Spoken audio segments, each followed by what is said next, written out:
Now go with me back to Matthew chapter 26.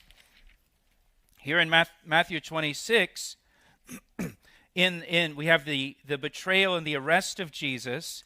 And in the process of arresting Jesus and trying him, to condemn him by morning, to get this done, to get him crucified, the religious leaders broke at least 22 of their own rules and regulations concerning arrests and trials.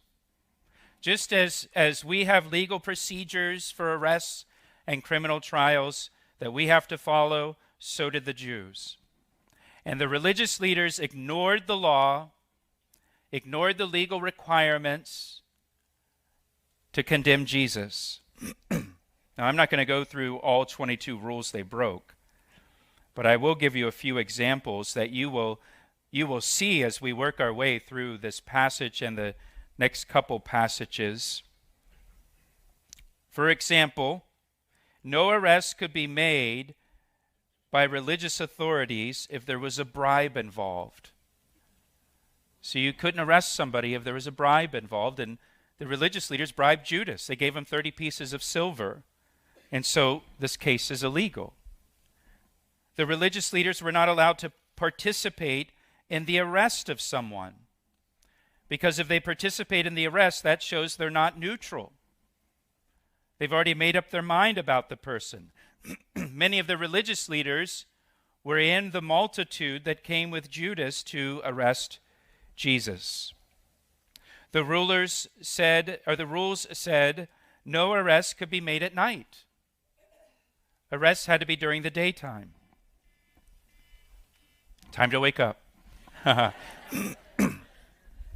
It's always good to have the alarm set in the middle of a sermon, just in case it kind of lags a little bit.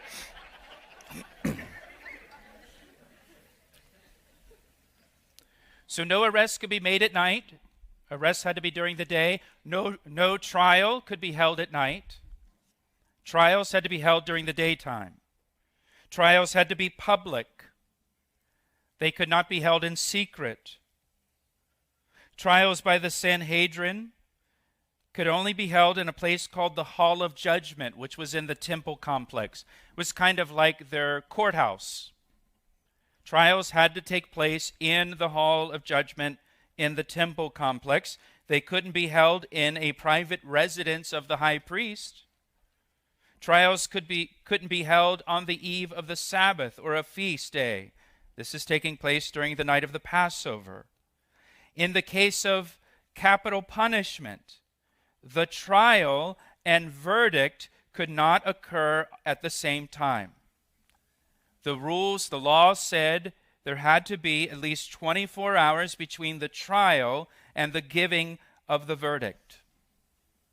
The sentence for someone found guilty, the sentence could only be pronounced 3 days after the guilty verdict. That's the law. With Jesus, they have the trial, they give the verdict, and they condemn him to death all at once, in one night. The rules said judges had to treat the guilty humanely. They couldn't physically beat or abuse the condemned before his execution. And as we see in our passage, the religious leaders spit on Jesus and beat him before taking him to Pontius Pilate. And that's just some of the rules and laws the religious leaders ignored in the arrest and trial of Jesus. This whole trial is completely illegal according to their own laws and regulations. Obviously, they just want Jesus dead. They just want Jesus dead. They don't care about the rules or whether it's legal or not. They want Jesus dead. And these are the spiritual leaders of the nation. These are the shepherds of the nation.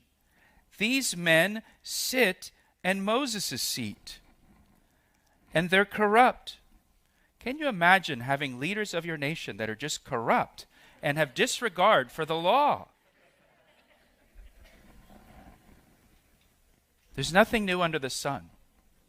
Man hasn't changed in 2,000 years. I've said this before, but Jesus wasn't just rejected by the religious leaders. He was despised and rejected. Isaiah 53. They despised him. They hated him.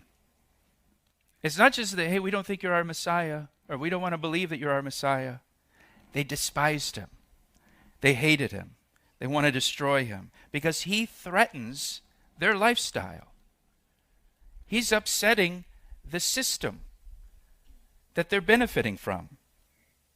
And so Jesus is arrested in Gethsemane on the Mount of Olives. We talked about Gethsemane last week. If you look back in verse 45,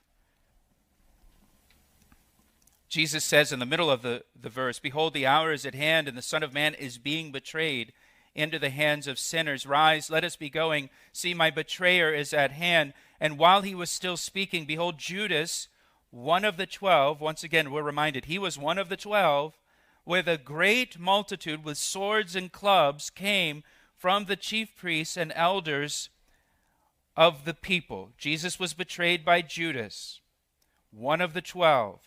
Psalm 41 verse 9, speaking of Judas's betrayal, says, "Even my own familiar friend in whom I trusted, who ate my bread, has lifted up his heel against me." Matthew tells us that Judas came with a great multitude with swords and clubs. The other Gospels tell us they also had lanterns or torches. And there are three groups with Judas that make up this great multitude. Three different groups in this great multitude. John's Gospel tells us Judas came with a detachment of Roman troops.